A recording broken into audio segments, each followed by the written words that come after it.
Okay. இப்போ வந்து நமக்கு வந்துட்டு டிஎன்பிசில வந்துட்டு பகடையை பேஸ் பண்ணி வந்துட்டு நமக்கு ப்ராபபிலிட்டி ரிலேட்டட் கொஸ்டின்ஸ் கேட்பாங்க. ஸோ கேட்கும்போது வந்துட்டு அந்த கொஸ்டின்ஸ் எல்லாம் சால்வ் பண்ணுறதுக்கு வந்து நமக்கு வந்துட்டு சாம்பிள் ஸ்பேஸ் தெரியாது. அதாவது குறுவெளி. குறுவெளினா என்ன அப்படின்னா, ஒரு பகடையை உருட்டும்போது நமக்கு என்னென்ன வாய்ப்புகள்லாம் இருக்கு. 2 பகடையை உருட்டுனா என்னென்ன வாய்ப்புகள்லாம் இருக்கு அப்படிங்கிறது நமக்கு தெரியணும். ஸோ அது தெரிஞ்சா தான் நமக்கு அவங்க கேட்குற சினாரியோவுக்கு நம்ம வந்து எத்தனை அந்த அக்கரன்ஸ் அப்படிங்கிறத நம்மளால ஈஸியா கண்டுபிடிக்க முடியும். ஃபார் எக்ஸாம்பிள் ஒரு பகடைக்கு நமக்கு வந்து சிம்பிள் தான். ஓகேவா? 1 கிடைக்கலாம். இல்ல 2 இல்ல 3 இல்ல 4. அதாவது இந்த முகம் நம்ம உருட்டும்போது அந்த முகத்துல வந்து எது வருது அப்படிங்கிறது. ஓகேவா?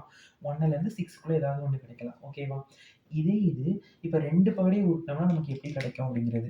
இப்ப 2 பகடைய உருட்டும்போது, ஸோ ஒரு பகடையோட முகத்துல வந்து 1 வந்திருக்கலாம். இன்னொன்னுலயும் 1 வந்திருக்கலாம். இல்லன்னா ஒரு பகடையில 1 வந்திருக்கலாம். இன்னொரு பகடையில 2 வந்திருக்கலாம். அது இல்லன்னா ஒரு பகடையில 1 இன்னொன்னுல 3. இல்லன்னா 1ல 1, 1ல 4. ஸோ அப்படியே வந்துட்டு நம்ம போட்டோம் அப்படின்னா, சேம் இப்ப இங்க 2 வந்து அங்க 1வா இருக்கலாம். ஸோ அந்த மாரி நமக்கு வந்து டோட்டலா போட்டோம் அப்படின்னா, நமக்கு என்ன காம்பினேஷன்ஸ் வரும்? டோட்டலா 36 வாய்ப்பு இருக்கும். ஓகேவா? ஸோ இப்போ நமக்கு வந்து இத வச்சு மெயினா வந்துட்டு சம்ஸ்ல வந்து எந்த மாரி கேட்பாங்க அப்படின்னா வந்துட்டு, இப்போ வந்துட்டு 2 பகடை நம்ம உருட்டுறோம்.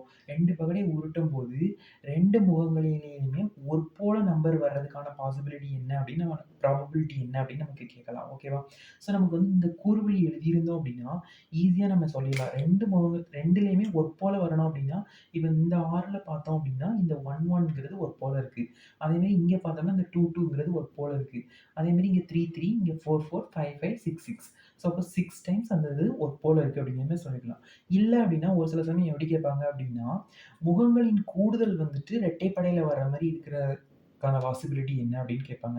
அப்போ அந்த மாரிலாம் கேட்கும்போது, முகங்களின் கூடுதல் அப்படின்னா, அப்போ இப்போ வந்து இதுதான் ஒரு 2 முகம். ஓகே. ஸோ இப்ப இத கூட்டுனா நமக்கு என்ன வரும்? 1யும் கூட்டுனா 2 வரும். ஸோ அத மாரி எந்த இதெல்லாம் அப்ப எடுத்துக்கலாம்? அப்ப இங்க 1 அப்ப இங்க 1 அதேமாரி இங்க 1.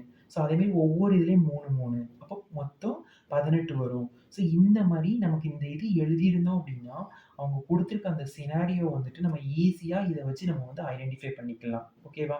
ஸோ இல்லன்னா வந்துட்டு ம முகங்கள் வந்துட்டு ஒற்றைப்படையில இருக்கிறது, இல்ல பெருக்கல் 2யும் வந்துட்டு கூட்டுனா இத்தன வரணும். அதாவது முகங்களின் கூடுதல் வந்துட்டு 6 வர மாரி இருக்கிறது, 7 வர மாரி இருக்கிறது.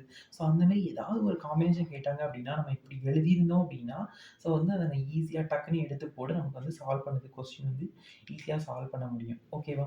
இந்த வீடியோ புடிச்சிருந்தா லைக் பண்ணுங்க, ஷேர் பண்ணுங்க, சப்ஸ்கிரைப் பண்ணுங்க. Thank you.